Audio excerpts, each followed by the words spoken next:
them to share some thoughts about why they're here, what their hopes are, and then we'll come back and interact a little bit and involve you. So just based upon the fact that you're sitting in this order, why don't we just start with Mickey and ask Mickey to go first, and then we will just come back to Kevin and then clean up with Sam. So, Mickey. Okay, working? Yeah. All right. So I am Mickey Fearn. I still have a hard time saying I am the Deputy Director of the National Park Service because I still don't believe it. When John called to ask me about this, he says, I don't suppose you want to disrupt your life and move back to DC. And like Bob Abbey said today, you know, I got a house, you know, I got a family, I don't really need to be doing this. But he said, well, will you just think about it? Will you just ask your family what they think about this? So I said, okay, I'll say to my family, Deputy Director of the National Park Service, DC. The first person I talked to was my wife, who as I've been telling people in DC, suffers from emotional Tourette syndrome, that she can't help but say what she's feeling. So she's the first person I talked to, and I said, you know, John Jarvis called me today and asked me to think about being Deputy Director of the National Park Service. And she said, well, does that mean you'd have to live in DC? And I said, yeah. And she said, well, that could help our relationship. So, you know, we've been together about 33 years, and she's going, you know, it could be like when you lived in Sacramento and I lived in LA. We were like dating and all that, and you know, and I knew what she was trying to get to, but it wasn't exactly what I wanted to hear. So I had talked to her for a few hours, and then I talked to my daughter, who's 23 years old, recently graduated from Rhode Island School of Design, and she said, are you going to be working for Obama? And I said, Allison, I'm not going to be hanging out with Obama. I don't want you to think you're going to be friends with Michelle and the kids and nothing like this. It's National Park Service. But, you know, I'll be working in D.C. And she said, well, I think you ought to go for it. I called my son, who's going to the University of Oregon, and I said, this guy called me and asked me to think about going back to D.C. to take a job. And he said, what's the job, Dad? I said, well, Deputy Director of the National Park Service. Now, there are a lot of people who know what national parks are, but don't know what the National Park Service is, right? They don't know how it's administered or where it is and that kind of stuff. But he said, well, Dad, that's impressive, damn. And I said, so what do you think? He said, I think you should go for it. I went, why? He said, because you finally have a job where I can explain to people what you do.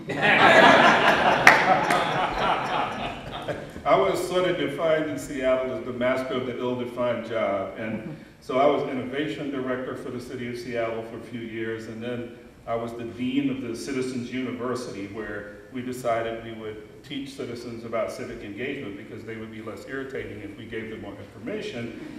Not exactly how it worked out, but and then for the last 4.5 years, I had the most toxic job anybody could ever have. The mayor of Seattle asked me to figure out how we could eliminate all forms of institutionalized racism in the workforce and in the city, which is the most toxic job you could ever imagine having, but probably is the work that I'm most proud of. So I called John back and I said, well, you know, they didn't say no, and so we started on this journey. That was, you know, on Monday, and 9 days later I had the job, and it was like weird for me because I never intended to have the job. So I didn't think about what it really meant to have the job. You know, I didn't think about extracting me from my family and being bi-coastal and all of that stuff. But it became clear to me at a certain point that this wasn't a job, this was a calling. And that, and John Jarvis and my friends knew something about me that I didn't know about myself, because I didn't think I was qualified to be the deputy director of the largest national park system in the world. I just didn't think I was qualified to do that. But my friends were saying, you're perfect for this, and John is saying, this is what I want you to do. And so the rest, they say, is history. It's a great time to be in DC. You know, we have a cubic centimeter of chance to make some real difference as it relates to public lands and reconnecting people with nature.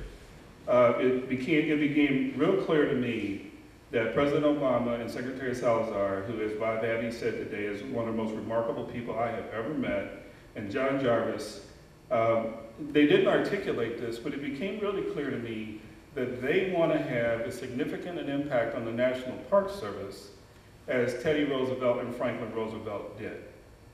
Teddy Roosevelt in terms of setting aside the land, and Franklin Roosevelt in terms of the organization, and they want to impact the National Park Service in that way. And what we're trying to figure out is how we do that when it's not about land. So now it's not about setting aside large parcels of land. Now, if we're going to have an impact, it's got to be about something else. And we're in the process of trying to figure out what that something else is. We believe a part of it is certainly increasing the impact of our workforce and making sure that our workforce has the skills and the inclination and the desire to get people to understand the significance of the National Park Service. Another part of it is making the National Park Service relevant in the lives of every American, whether they get there or not. But those are the conversations we're starting to have. Bob Abbey was talking about Secretary Salazar today, and he's truly an example of a person who lives his life based on values.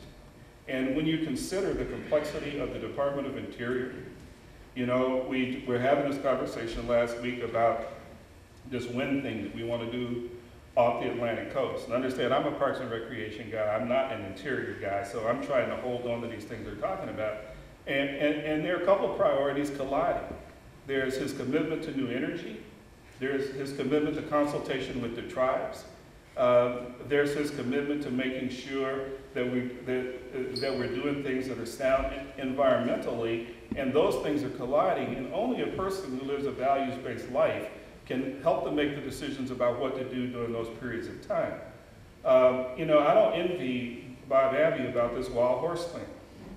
You know, well, you talk about an interesting issue that do we have compassion and round up horses and put them other places or do other things with them, right? Is that the compassionate thing to do? Or is the compassionate thing to not do that and have them sort of extend or get past the carrying capacity of their environment so none of them have anything to eat?